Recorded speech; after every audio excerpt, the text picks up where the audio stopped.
পৰিভ্ৰমী চৰাই ধ্বংসযজ্ঞ কৰা সকলৰ বিৰুদ্ধে সাৱধান বাৰ্তা।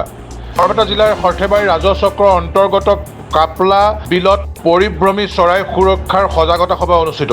বৰপেটা আৰু নলবাৰী জিলাৰ কেইবাগৰাকীও প্ৰকৃতিপ্ৰেমীয়ে এই সভাত উপস্থিত হৈ সমগ্ৰ অঞ্চলৰ জলাশয়ৰ বিষয়ে আলোচনা কৰে আৰু পৰিভ্ৰমী চৰাইৰ লগতে কণী দিয়া মাছৰ নিধন প্ৰতিৰোধ কৰাৰ সম্পৰ্কে আলোচনা কৰি এখন সমিতি গঠন কৰে। উল্লেখযোগ্য যে যোৱা বছৰ সৰ্থেবাৰী অঞ্চলত গঠিত হোৱা সৰ্থেবাৰী পক্ষী সুৰক্ষা সমিতিখন আজি নামটো সলনি কৰি পক্ষী আৰু মৎস্য সুৰক্ষা সমিতি অসম নামেৰে নামাকৰণ কৰা হয়। সমগ্ৰ অসমৰ সকলো ঠাইতে প্ৰকৃতিপ্ৰেমীসকলক অন্তৰ্ভুক্ত কৰাৰ সিদ্ধান্তৰে আজি সমিতিখন গঠন কৰি জলাশয়সমূহলৈ অহা পৰিভ্ৰমী চৰাইসমূহৰ নিৰাপত্তা কৰাৰ সন্দৰ্ভত আলোচনা কৰে। পৰৱৰ্তী সময়ত জিলা আয়ুক্ত কাৰ্যালয়ত স্মাৰক পত্ৰ প্ৰদান কৰাৰ কথা প্ৰকাশ কৰে আৰু লগতে গাঁৱে গাঁৱে সজাগতা সভা, বাটৰ নাট আদিৰে পক্ষী সুৰক্ষা আইনখনৰ বিষয়ে ৰাইজক সজাগতা কৰাৰ বাবে পদক্ষেপ গ্ৰহণ কৰিব বুলি মন্তব্য আগবঢ়ায়।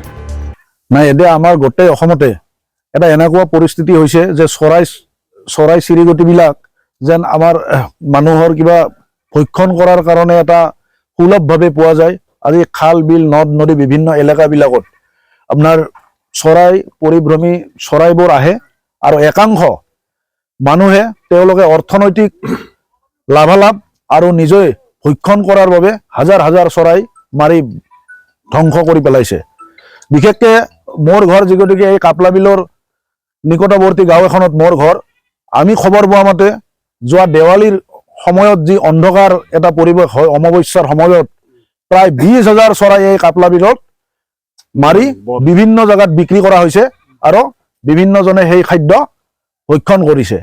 গতিকে ইয়াৰ বিৰুদ্ধে বা এওঁলোকে এই যি নিধনযজ্ঞ চলি আছে, এই নিধনযজ্ঞবোৰ ৰোধ কৰাৰ কাৰণে আজি আমাৰ এই অঞ্চলৰ বিভিন্ন মানুহ ওলাই আহি আজি এখন সন্মানীয় অভয় বৰ্মন ডাঙৰীয়াক সভাপতি হিচাপে ৰাখি আৰু নিখিলেশ ডেকা ডাঙৰীয়াক সম্পাদক হিচাপে ৰাখি আজি এখন সমিতি গঠন কৰে আৰু এই সমিতিখনে পৰৱৰ্তী সময়ত বিভাগীয় কৰ্তৃপক্ষৰ লগত যোগাযোগ ৰাখিব, প্ৰশাসনক জনাব আৰু ৰাইজৰ মাজত সজাগতা সৃষ্টি কৰি এই নিধনযজ্ঞ বন্ধ কৰাৰ এক প্ৰস্তুতি আৰম্ভ হৈছে। আৰু এই প্ৰস্তুতি ইয়াতেই ক্ষান্ত নাথাকি গোটেই অসমতে যি চৰাই চিৰিকটি আৰু গাভিনী মৎস্যৰ ওপৰত যধে মধে আক্ৰমণ কৰা হয়, এই আক্ৰমণ যিকোনো প্ৰকাৰে ৰক্ষা কৰাৰ কাৰণে চেষ্টা অব্যাহত থাকিব। গত বৰ্ষত আমি 10% ফলপ্ৰসূ হৈছোঁ, কিন্তু আমি এইবাৰ পক্ষী আৰু মৎস্য সুৰক্ষাত 100% সফলতা পাম।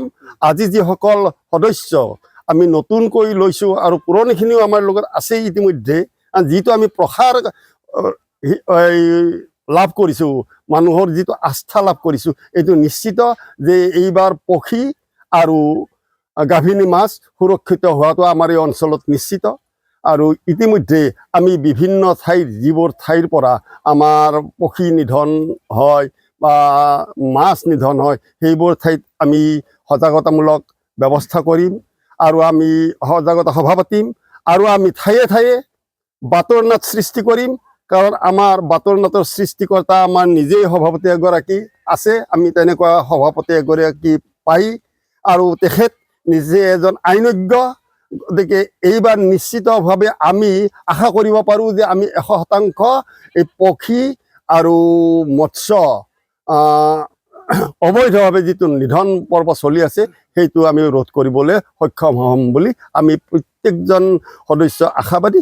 আৰু আমি আজি এই মৃত্যুঞ্জয় ধামত আটাইকেইগৰাকী সদস্যই শপত লৈছোঁ যে আমি নিষ্ঠা আৰু সততাৰে কাম কৰিম। ৰাইজে আমাৰ লগত সহযোগ কৰক। 100% পক্ষী বা পৰিভ্ৰমী পক্ষী বা যিকোনো ধৰণৰ পক্ষী নিধন অবৈধভাৱে হৈ আছে সেইটো নিশ্চয় বন্ধ হ'ব। আৰু লগতে আমি এইটো কথা কওঁ, কোনো বনৰীয়া চৰাই যাতে আপোনালোকে পাখি কাটি সজাৰ ভিতৰত আবদ্ধ কৰি ৰাখি আনন্দ উপভোগ নকৰে। যিকোনো মানুহক আমি আহ্বান জনাইছোঁ যে পাখি কাটি বনৰীয়া চৰাই পুহিব নোৱাৰে। আপোনাৰ তাত পক্ষী আহে বা আপোনাৰ পোহনীয়া হয়, সেইটো আমাৰ ক'ব লগা একো নাই, কিন্তু পাখি কাটি আবদ্ধ কৰি কোনো চৰাই যদি ৰখা আমাৰ দৃষ্টিগোচৰ হয় তেতিয়াহ'লে আমি কিন্তু এইবাৰ আইনী ব্যৱস্থা ল'বলৈ বাধ্য হ'ম। কিন্তু প্ৰশাসনৰ কিছু কৰণীয় আছে। প্ৰশাসনে নিশ্চয় কৰণীয় আছে আৰু প্ৰশাসনে এইখিনি কৰণীয় কৰিব লাগিব। আমাৰ অভিযোগ নাযায়, আমাৰ সৰ্বসাধাৰণৰ অভিযোগ আজিলৈ থানালৈ নাযায়, আৰু দুই এটা যায় যদিনো তাৰমানে সেইটো দুই এজনে ব্যক্তিগত হিচাপত দিয়া বুলি ভাবে। কিন্তু সেই কাৰণত এইবাৰ আমি সংগঠনৰ পৰাই তেনেকুৱা অভিযোগ দাখিল কৰিম আৰু দাবী জনাম যে এইখন আইন নিশ্চিতভাৱে প্ৰণয়ন হওক আৰু বাস্তৱত ৰূপায়িত হওক। বৰপেটাৰ পৰা লাচিত বায়নৰ ৰিপৰ্ট E24 লাইভ ব্ৰেকিং।